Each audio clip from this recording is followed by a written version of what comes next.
rest in peace. If you like what you see and hear, please remember to like and subscribe. Today we're going to read something a little bit special.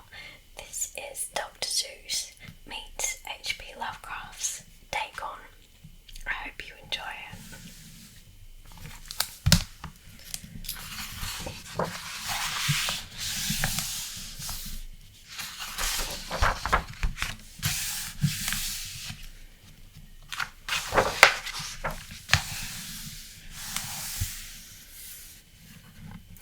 I'm recording these words under some mental strain. I've run out of the drug that was calming my brain.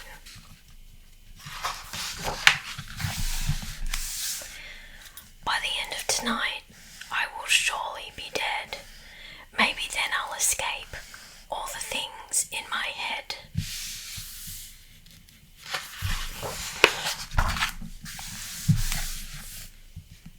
Though I've tried to forget it, I want you to know why I'd leap from this room to the street down below.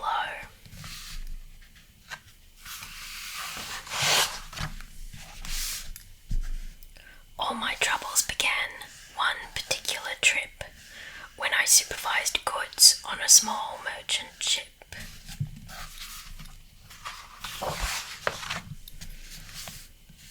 As we crossed the Pacific, unbroken and blue, we were sailing that ocean where sailed but a few.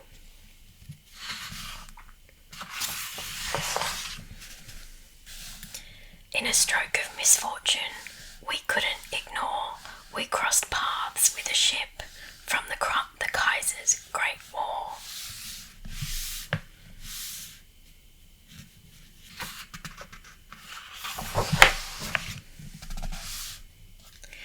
We surrendered ourselves and our ship as a prize. I began to steal water and other supplies.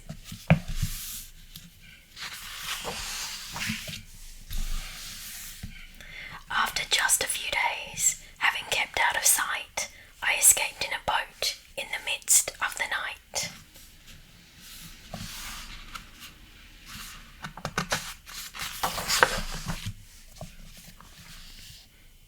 I assumed I would surely be picked up once more, or be carried on currents to some distant shore.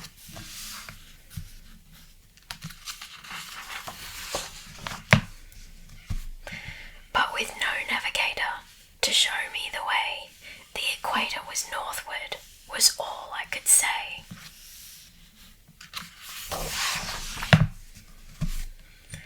After many long days, with no rescue in sight, I began to lose hope and had nightmares at night.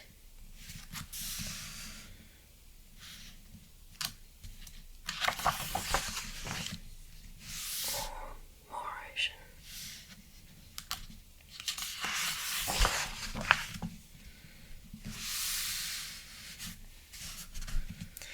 Then one morning I woke in a scene out of hell. There was slime and dead fish with a sinister smell.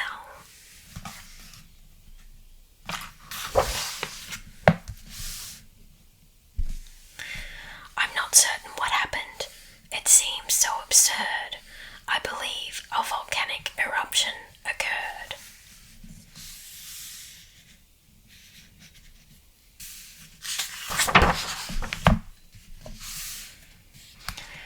When the hellish black mire rose up from the deep, I'd been thrown from the boat without breaking my sleep.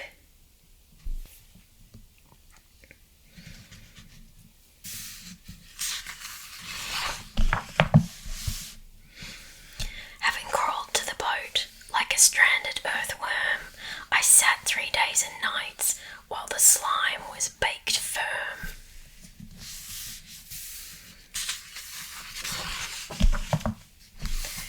Without sign of the sea or direction to go, I felt hopelessly small in that landscape of woe.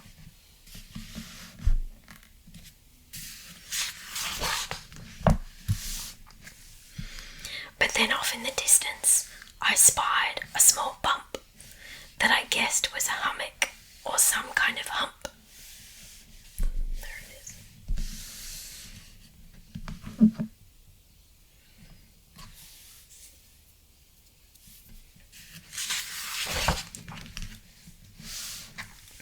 The monotonous island showed only that hill, so I went to explore. I regret it now still.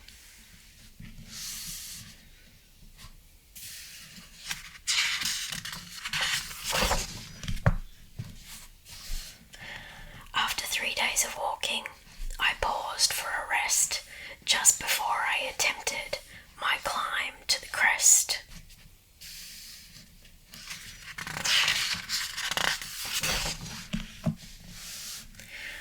Once the chill of the night had replaced the day's heat, I discovered a canyon laid out at my feet.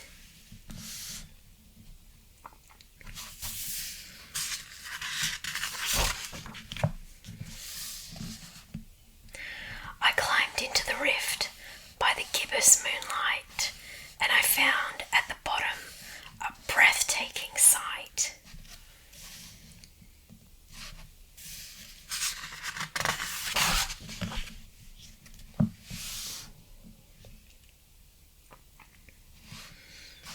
In the depths of that canyon, thrown from the seafloor, there were carvings of things man has not seen before.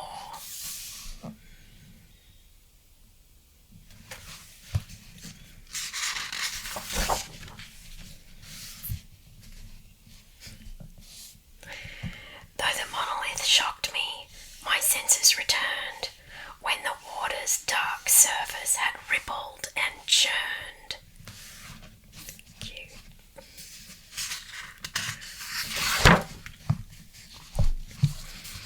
I was frozen with fear as the water disgorged a creature the depths of the ocean had forged.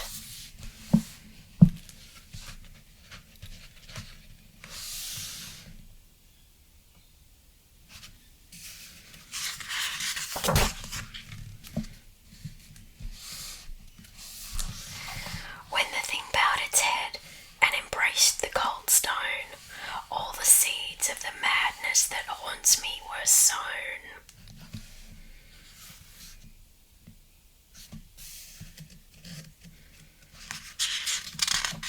Oh, it's pretty adorable. When it uttered a sound from the back of its throat, I succumbed to a panic and fled to the boat.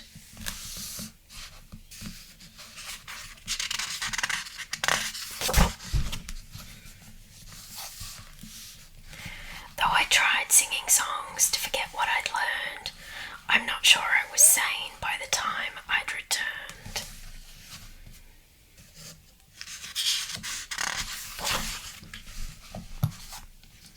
I got into the boat and I lay on the floor. I heard many strange sounds and I recall nothing more.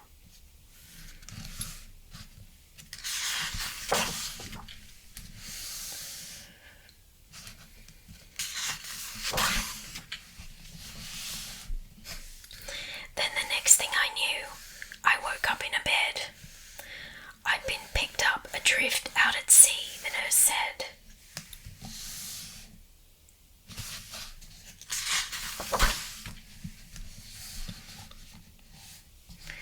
I consulted an expert to share what I'd seen. He had no expertise about where I had been.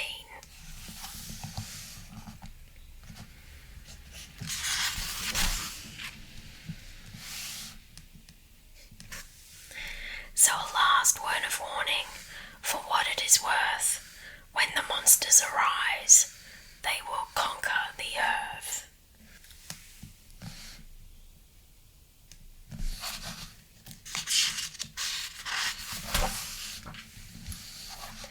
Now I've run out of time and can tell you no more, as the creatures outside and just thumped on my door.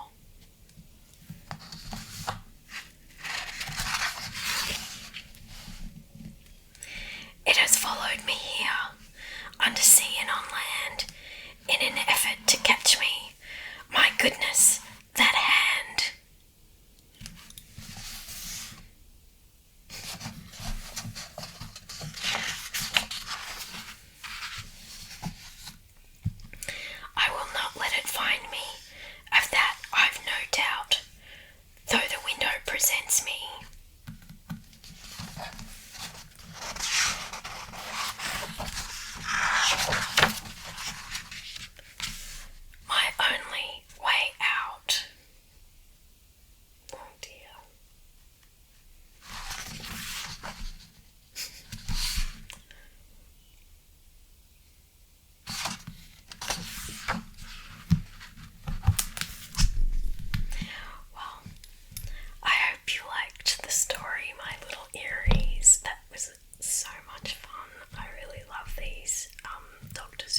scary stories to sleep